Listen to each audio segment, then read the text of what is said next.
Ciao a tutti e benvenuti a una puntata speciale di Magian Lichten, l'unico corso che ti farà baccagliare forte. Questo episodio fa parte di una serie di puntate speciali dedicate al glossario. Abbiamo iniziato con il video sulla teoria dei colori in collaborazione con Laurate Torino. Proseguiamo oggi rispondendo a tanti spunti interessanti che mi sono arrivati. Non basterà però l'episodio di oggi per accontentarvi tutti. Quindi bando alle ciance e vediamo di iniziare. Ciao! Iniziamo dalla richiesta di Daniele che chiede di sapere i nomi dei pianeti. Analizziamo perciò il nostro sistema solare che si chiama Yölade Synjima. Yölade è un aggettivo che deriva dal sostantivo sole, Yöl, che indica il vero protagonista del sistema solare. La parola stella si dice Ashtir, quindi la frase la stella del sistema solare è il sole si dirà Yölade Synjima tos Ashtirio Asset Yöleo. Andiamo ad analizzare meglio questa struttura che si chiama predicato nominale. Abbiamo un soggetto, la stella, una parte verbale che è appunto il verbo essere e poi una parte nominale che indica una condizione, una qualità o un modo di essere che si applica al soggetto. Questa frase comincia con un complemento di specificazione del sistema solare Synjimatos, preceduto dall'aggettivo Yölade, solare. Poi abbiamo il soggetto Ashtirio, il verbo essere coniugato alla terza persona singolare dell'indicativo presente, Asset, e infine abbiamo la parte nominale, Yöleo, il sole. La struttura di questa frase non è una classica struttura OST, abbiamo quindi un'eccezione a questa struttura e questa eccezione avviene proprio quando abbiamo un predicato nominale come questo. Nel sistema solare ci sono un sacco di cose, in particolare però ci sono i pianeti e i satelliti. Pianeta si dice cianoetti, mentre satellite si dice satelliti. E la particolarità di questa parola è che sarà l'unica parola derivata dal latino che incontreremo nella sezione di questo video dedicata all'astronomia. La sua storia è molto particolare. Questa parola fu utilizzata per la prima volta da Giovanni Keplero nel XVII secolo e deriva proprio dalla parola latina satelles, che significa guardia del corpo, perché il satellite scorta lungo il suo tragitto il pianeta.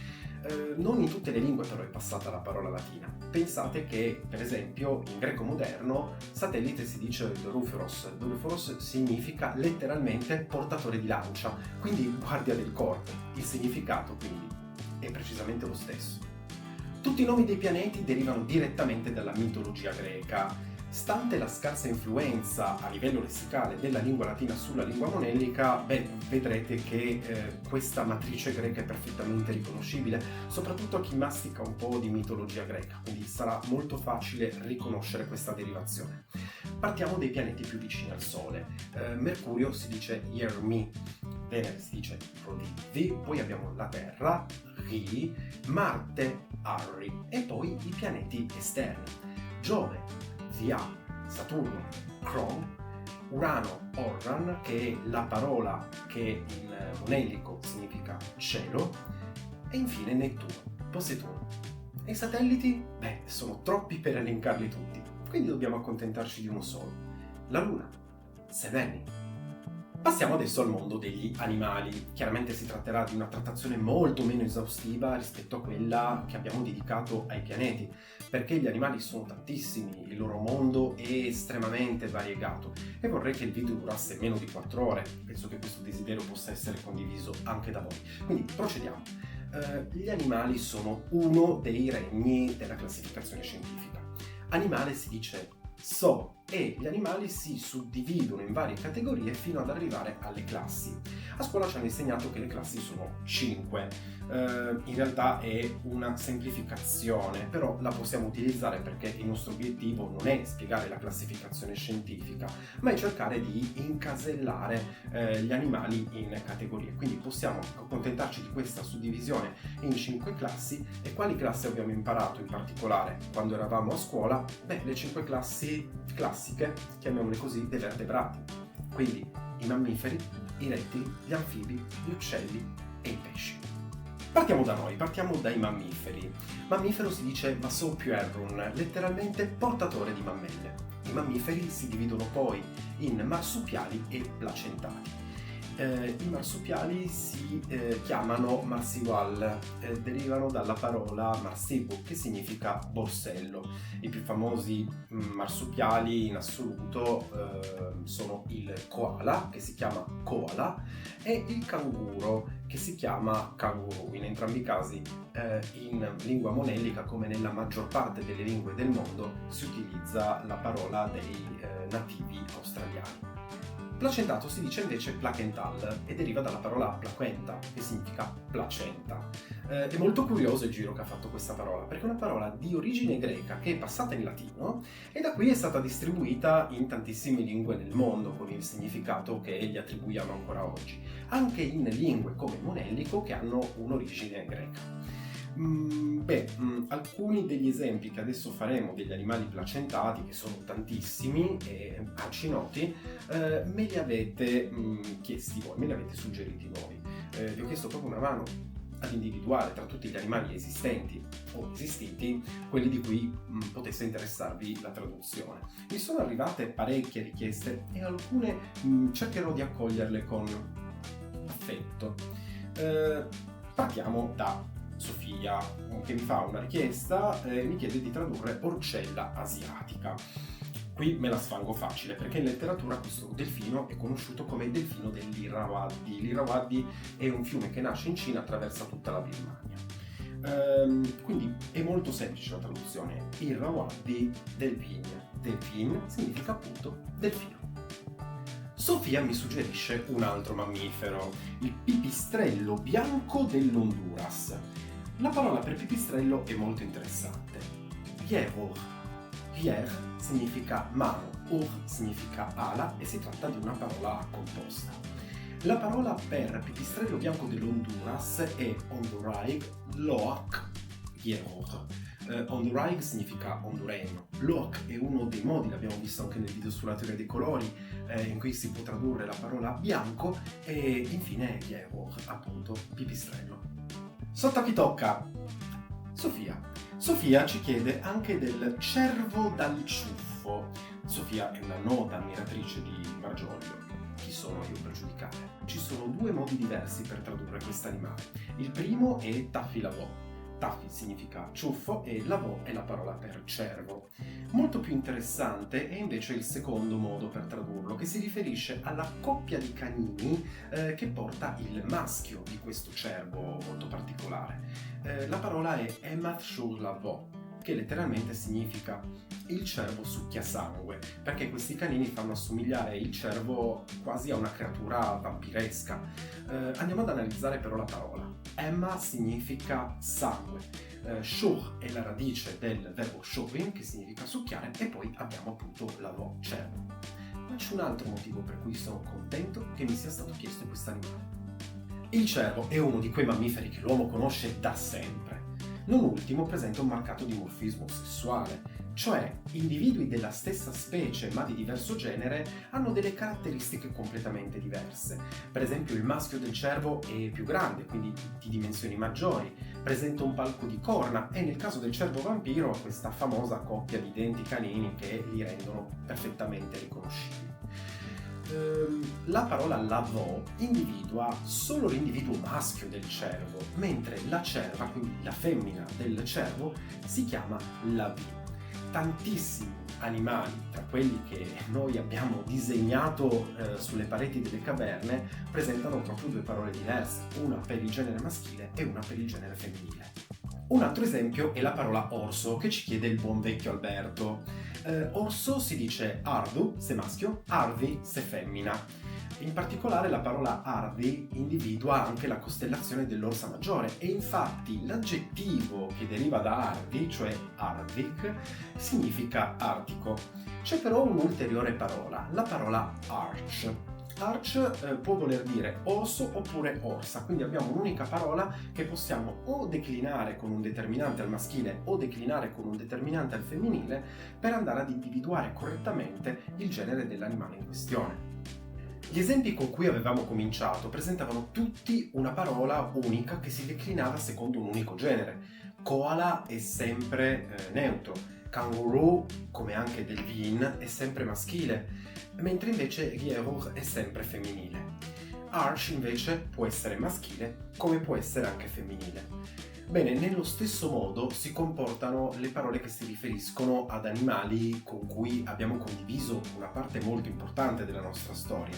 Laura, per esempio, ci chiede di tradurre leone. Bene, la parola è leo, l'abbiamo già incontrata nell'oroscopo tempo addietro, l'oroscopo disegnato proprio da Laura, ma leo significa anche leonessa, quindi è la stessa situazione di arch. Abbiamo leo per il leone, leo per la leonessa, che si declinano al maschile e al femminile rispettivamente. È la stessa situazione in cui ci troviamo quando abbiamo a che fare con il cane, perché kun significa sia cane sia cagnetta, ecco, non diciamo un'altra parola. È la stessa situazione in cui ci troviamo con il gatto, per esempio, perché wolf significa sia gatto sia gatta. Se vi ricordate il video sui gatti, anche questo ve lo metto in descrizione, sui miei gatti, avevo scelto il nome Ulf per il mio primo gatto perché era un randagio che non si lasciava avvicinare e che teneva sempre la coda bassa, impedendomi quindi di capire di che genere fosse, di che sesso, a che sesso appartenesse. Dal 7 febbraio scorso purtroppo Ulf non c'è più.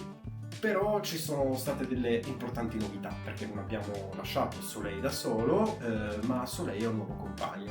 Ve ne parlerò magari in futuro. In molti casi invece gli animali presentano delle parole completamente diverse tra maschio e femmina. È il caso per esempio della pecora. La femmina, la pecora propriamente detta, si chiama aoi, mentre invece il maschio, quindi l'ariete o il montone, si chiama criot. L'avevamo già visto anche questo quando abbiamo fatto l'oroscopo. Abbiamo poi una coppia di parole per i giovani, quindi per gli agnelli. Se si tratta di un agnello maschio sarà ano, se sarà un agnello femmina invece sarà ani.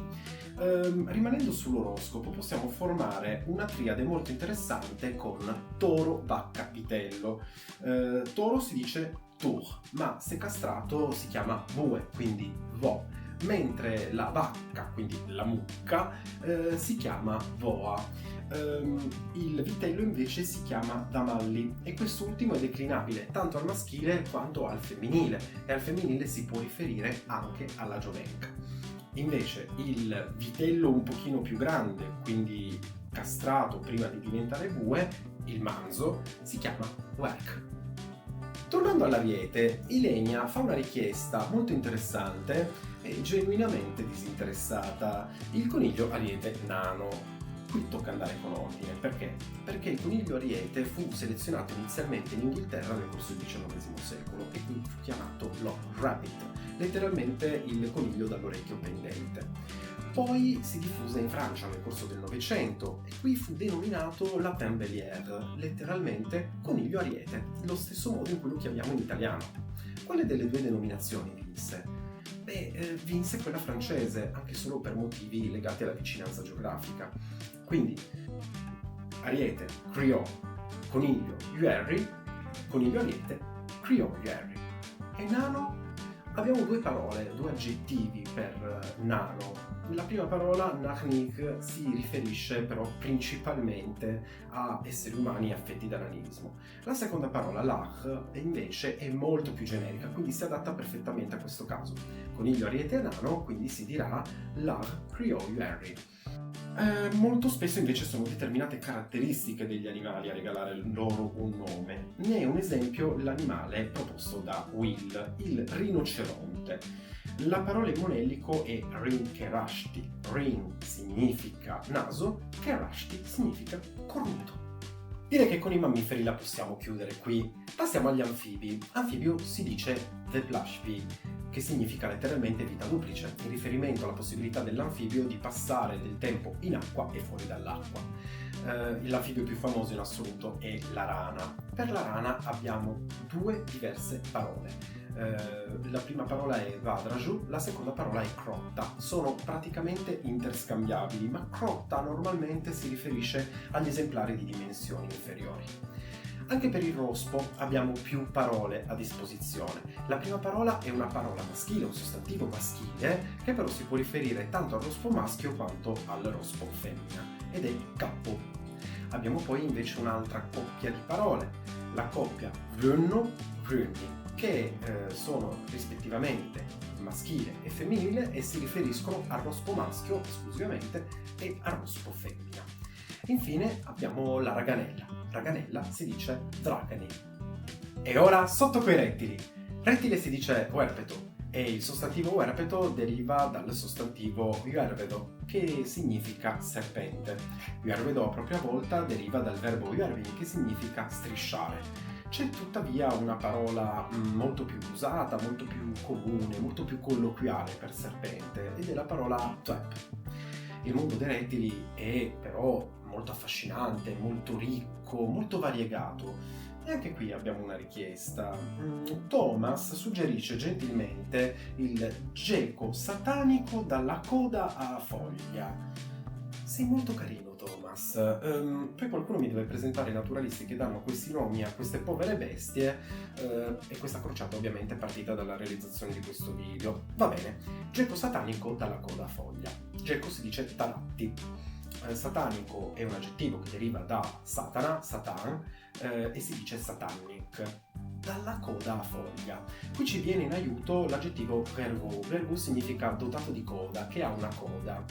Però questa coda deve essere a forma di foglia. Esiste un verbo, il verbo morvoin, che significa avere la forma di.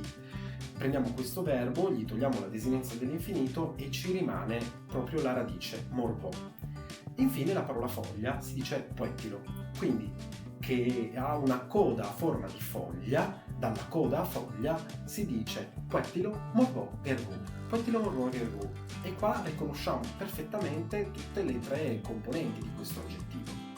Quindi geco satanico dalla coda a foglia, in definitiva si dirà satanic poettilo morvo ergu talatti. L'aggettivo ergu, dotato di coda, deriva da una delle due parole che si traducono con coda in lingua monedica. Una è ori, l'altra è appunto gerghi. In senso volgare, gerghi indica però anche il membro maschile, il fallo, l'uccello, il pisello, il insomma, esattamente come nel tedesco Schwanz. L'aggettivo dotato di coda, ergo riferito ad un uomo, indica che ha un membro particolarmente interessante, meritevole di attenzioni, di approfondite indagini, insomma, come complimento. Rimaniamo in tema sotto con gli uccelli, rimaniamo in tema sotto il profilo evolutivo, si intende. Bene, uccello si dice uednu, ma possiamo utilizzare anche l'aggettivo pottin, che significa dotato di ali, alato, se lo decliniamo come sostantivo maschile, quindi significa in questo caso uccello, appunto. Per quanto riguarda gli uccelli abbiamo tre diverse richieste da tre amici. Il primo è Simone. Simone chiede colombo. Colombo si dice collum. Però nella vasta famiglia dei colombi troviamo tantissime specie. Per esempio troviamo la tortora. Tortora si dice drugonni. O altrimenti c'è anche il piccione, per il quale si usa periaster, che si può utilizzare tanto al maschile quanto al femminile. Vola, colomba, bianca vola, però si traduce Jürgen o Loaculomio Jürgen. Poi c'è Laura, non la stessa di prima, un'altra Laura, che chiede del pappagallo. Ebbene, pappagallo si traduce psittac. Come vi ho detto, però abbiamo una terza richiesta. Questo suggerimento viene da Sofia, per chi si stesse chiedendo quante Sofia io conosca, una solo che è particolarmente ispirata. Sofia chiede della ghiandaia marina pettorilla. Ma che cazzo di questi nomi? Vabbè. Le ghiandaie marine però vengono chiamate ghiandaie soltanto in lingua italiana perché appartengono a un ordine completamente diverso da quello delle ghiandaie. La ghiandaia propriamente detta in lingua monellica si chiama Valanochissi, letteralmente la gazza delle ghiande, ma per la ghiandaia marina andiamo ad utilizzare una parola completamente diversa, perché esattamente come in francese, Rolière, o in inglese roller, la ghiandaia marina deriva il proprio nome dal volo caratteristico che hanno i maschi per attirare le femmine, perché nella stagione degli amori queste ghiandaie marine si esibiscono in dei voli spettacolari in cui scuotono il bacino e lo fanno oscillare, facendo riflettere sul proprio piumaggio i raggi del sole. Bene, proprio da questa caratteristica deriva il proprio nome da ghiandaia marina, perché la parola in lingua monellica è Yuellegumma, letteralmente onda del sole. Nel caso della ghiandaia marina a petto lilla aggiungeremo in posizione attributiva la parola lila, che significa lilla, quindi lila Yuellegumma. I pesci non li ha chiesti nessuno, ignorati completamente, quindi mi limiterò alla parola per pesce, cioè la parola ishki, anche questa l'avevamo già vista nell'oroscopo. È un vero peccato perché il mondo dei pesci è un mondo talmente complesso, talmente variegato, affascinante, che meriterebbe persino un video a parte. E lo stesso discorso lo possiamo fare anche per gli invertebrati. Però qui siamo stati un po' più fortunati, abbiamo avuto ben due richieste per due animali completamente diversi fra di loro. Ci ha pensato Sofia in entrambi i casi, quindi sia nella prima sia nella seconda richiesta. La prima è una richiesta molto strana perché l'animale in questione presenta un nome decisamente colloquiale, il polpo Dumbo. Per trattare un animale con un nome così colloquiale ci va una certa dose di confidenza e noi ce la prenderemo. Beh, la parola Dumbo ovviamente utilizza il personaggio del famoso cartone animato. La andiamo a pronunciare quanto più vicino possibile alla pronuncia originale, quindi Dumbo. Invece la parola polpo è Yelbonni, quindi lo chiameremo Dumbo Yelbonni. Da notare il trattino tra le due parole. Che cosa indica questo trattino? Beh, indica che una delle due parole in questione è una parola che deriva direttamente da una lingua straniera e così come nell'altra lingua la prendiamo anche in lingua monellica, oppure una parola che si riferisce a un personaggio che sia un personaggio reale o un personaggio inventato di fantasia, come in questo caso. L'ultima richiesta di Sofia mi ha fatto morire. La falena barboncino. Ho cercato di documentarmi su questo animale, ma le informazioni sono piuttosto scarse. Beh, cosa è successo? Nel 2009 in Venezuela un naturalista ha osservato e fotografato un animale che per via del suo aspetto ha denominato poodle moth. Questo animale non è esattamente chiaro se sia stato classificato o meno, dovrebbe appartenere al genere Artaceae. Quindi, dato che abbiamo questa denominazione, quella denominazione provvisoria, useremo proprio questa. La parola falena è Viagleni, invece il barboncino si chiama caniche. La parola deriva dal francese caniche, che significa appunto barboncino. Quindi falena barboncino si dirà caniche Viagleni. Due invertebrati extra li aggiungo io però, perché ci mancano ma li abbiamo già visti su questo canale, li abbiamo già visti anche questi nell'oroscopo. Il primo è il granchio. Granchio si dice carchino. Carchino è il segno del cancro e indica anche il tumore, la stessa parola. Invece scorpione si dice scorpio. Io temo che questo video sia stato molto lungo. Se tuttavia provate dentro di voi una spinta interiore a perdonarmi, beh, potete mettere mi piace, iscrivervi al canale, commentare chiedendo altri nomi di altri animali che non abbiamo trattato in questa sezione del glossario. Potete fare tutte queste cose insieme, anche nello stesso momento, ma non se siete uomini. Se siete uomini, per favore, fate una cosa per volta. Come faccio io. Alla prossima.